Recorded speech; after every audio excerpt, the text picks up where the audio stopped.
राधे राधे। जय श्री सीताराम।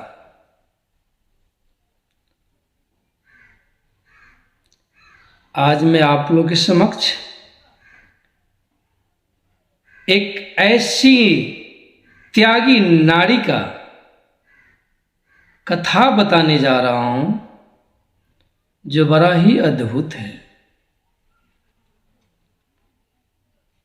हमारे हिंदू धर्म में सनातन काल से ही नारी का जो दर्जा है बड़े ऊंचे हैं। नारी को बड़े ऊंचे दर्जे पर रखकर उनका सम्मान किया जाता है। यह हमारे हिंदू धर्म का परंपरा है। इस सनातन काल से ही चला आ रहा है। त्रेता युग में जब भगवान श्री राम को वनवास हुआ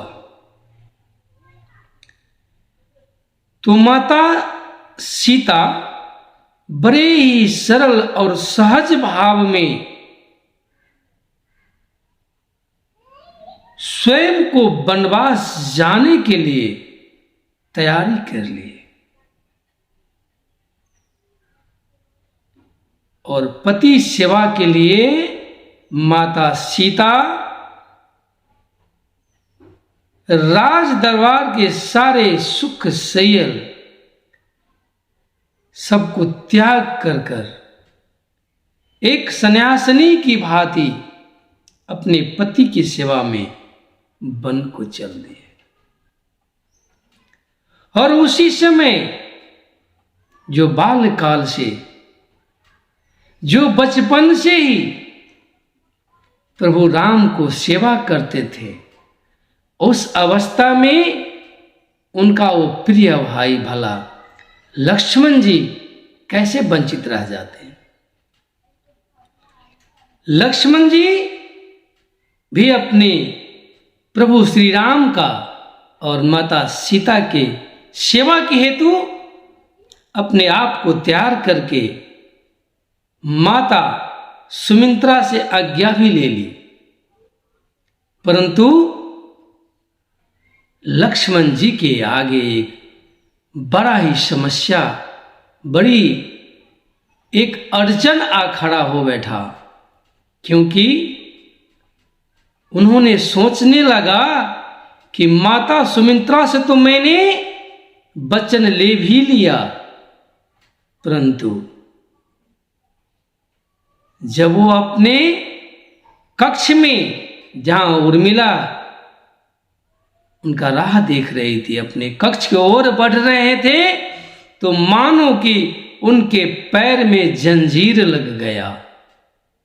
उनका पैर उठ नहीं रहा था। लखनलाल बड़े ही संकोच में पड़ गए कि मैं उर्मिला से क्या बताऊंगा, मैं उसे कैसे ये बताऊंगा कि मैं तुम्हें छोड़कर प्रभु राम की सेवा में वन को जा रहा हूं।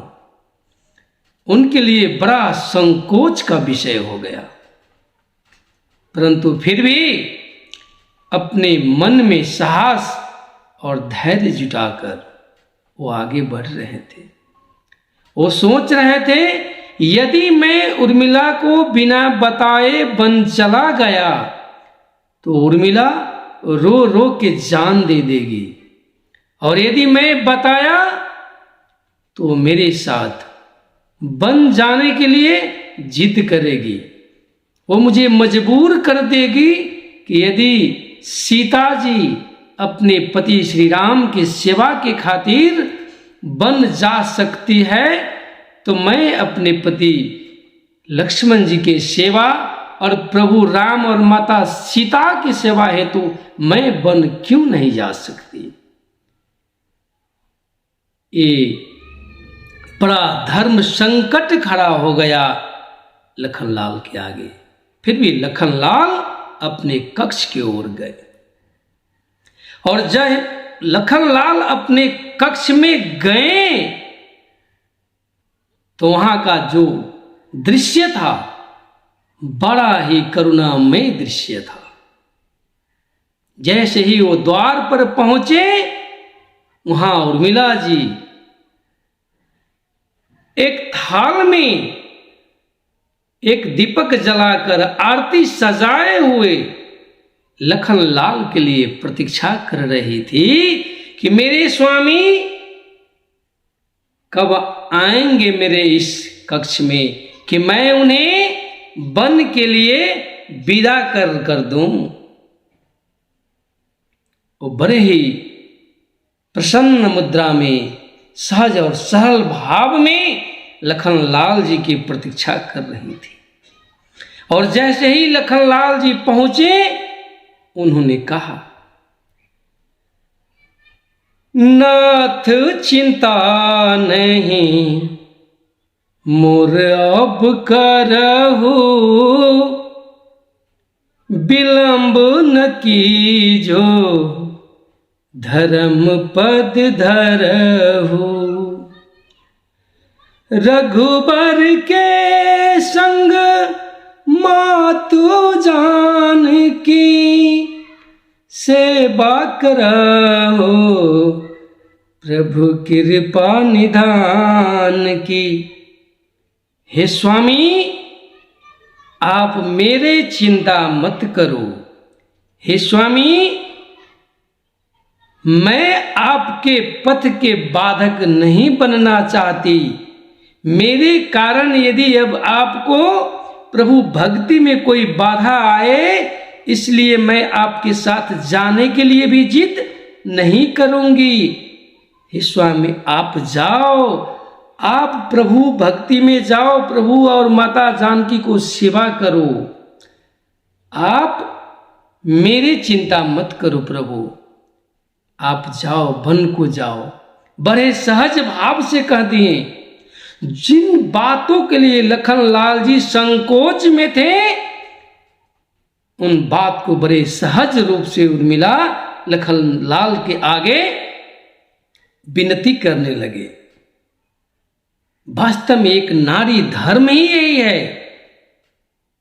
कि यदि नारी का पति कोई संकोच में हो, कोई संकट में हो, तो अपने पति के बताने से पहले उनके मन की बात को जानकर और अपने पति को उस संकट से, उस संकोच से बाहर निकाल दे। यही पति धर्म है। यही एक पति व्रता नारी का कर्तव्य है और धर्म है, जो उर्मिला जी ने किया। इतना ही नहीं, उन्होंने लखनलाल से और भी विनती किए। जो इन चरण के दास मोहे मान हूं, इतना बिनित सुनहूं मोरे स्वामी। मातु पिता के सेवा मोहे दीजो, इतना उपकार स्वामी मोर कीजो। हे नाथ, हे पति परमेश्वर, आप ही मेरे प्रभु हैं, आप ही मेरे स्वामी हैं। आप जाओ, प्रभु राम और माता जानकी को वन में सेवा करो। और यदि आप मुझे अपने इन चरण को दास मानते हो प्रभु, तो मेरी एक विनती तो स्वीकार कर लो। हे प्रभु, आप तो वन को जा रहे हो, फिर भी माता सुमित्रा का एक पुत्र तो है जो उनके समक्ष रहेंगे, परंतु माता कौशल्या को तो पुत्र और पुत्र वधू दोनों ही वन को जा रहे हैं। वो बड़े अधीर हो रहे हैं।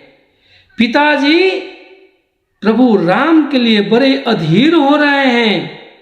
आप जाओ, यदि मुझे अपने दास समझते हो हे प्रभु, हे पति परमेश्वर, तो माता और पिता के सेवा का जो अवसर है मुझे प्रदान करो। मैं वन नहीं जाऊंगी प्रभु, मैं यही माता और पिता के सेवा करना चाहता हूँ। इस चरण को सेवा करना चाहती हूँ। माता और पिता के इस चरण में रखकर उनका चरण रज पीना चाहती हूँ। हे स्वामी, यदि आप मुझे सचमुच अपना दास मानती हो तो मुझे ये आज्ञा प्रदान करो। ये तो उपकार मुझ पर करते जाओ प्रभु।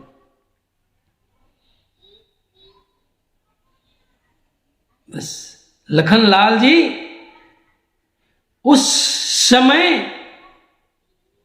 जब इतना बात उर्मिला बोली तो मानो कि उस कक्ष में लखनलाल के इन आंखों में आंसू छलक उठे। मानो कि उस पल उस कक्ष में आंसुओं को बरसात होने लगा। लखनलाल जी रोने लगे। तब भी उर्मिला जी हर्षित चित्त कर उन्हें पुनः कहती है, हर्षित चित्त प्रभु सेवा की जय, पलक झपक बिस राम न की लीजय। हर्षित चित्त प्रभु सेवा की जय, पलक झपक विश्राम न लीजय। हे स्वामी, आप 14 वर्ष के लिए जो बन जा रहे हो, तन मन और हृदय से माता जानकी और प्रभु राम को सेवा करना। पलक झपक के एक क्षण के लिए भी आप विश्राम मत करना। उनके जीवन में, उनके मार्ग में, उनके पथ में कोई कठिन न आए। हे पति परमेश्वर, आप प्रभु को ऐसे सेवा करना। हे प्रभु, कुछ और भी उन्होंने कहा, आप ही आस मोरे यह दीपक, मंदिर लियो सजाए, मोर हृदय स्वामी आप बिराजो, लहु न दियो बुझाए। बोले, हे पति परमेश्वर, हे स्वामी, आप मेरी मन में जो एक आस रूपी मैंने ये दीपक जलाया है, हे स्वामी, मैं अपने मंदिर में, इस कक्ष में आपके लिए एक दीपक जलाई हूं जो मेरे मन का दीपक है। इस आस को कभी आप बुझने नहीं देना। हे स्वामी, मैं आपको इस छवि को मैं अपने हृदय में बसा रही हूं। ये दीपक का जो लौ है उसे कभी बुझने मत देना। मैं तब तक आपके राहों में अपने नैन बिछाए रहूंगी जब तक 14 वर्ष पूरा कर प्रभु श्री राम और माता जानकी के साथ आप पुनः अयोध्या ना आ जाए। इस दीपक को प्रभु कभी बुझने मत देना। मेरे यास को बरकरार रखना। तब लक्ष्मण जी बड़े भाव विभोर हो गए और कहते हैं, नैन विशाल सागर भर देखी, उर्मिला का त्याग, नैन विशाल सागर भर देखी, उर्मिला का त्याग, हरस लखन तब आशीष दीना, मन में लिए विश्वास। तब जाके लखन जी बड़े हर्षित हुए, हृदय से हर्षित हुए और उनके जो उर्मिला जी के जो नैन सागर रूपी भरी हुई थी, जो हजारों मानो कि सागर उनके आंखों में समा गई थी उस समय, उसको देखते हुए लखनलाल जी उर्मिला को उस त्याग को जो समझा तो बहुत हृदय से हर्षित हो गए और उन्हें आशीष दिया कि हे प्रिय, हे उर्मिले, इस जगत में जब तक ये जगत रहेगा, सृष्टि रहेगी, और जब त्याग की बात आएगी, जब त्याग की बात होगी, तब तक एक ही नाम को लिया जाएगा इस जगत में, वो तुम्हारा नाम होगा, उर्मिला का नाम होगा। तो वास्तव में उर्मिला भगवान राम, माता जानकी सहित लखनलाल जी तो वन को चल दिए, परंतु 14 वर्ष तक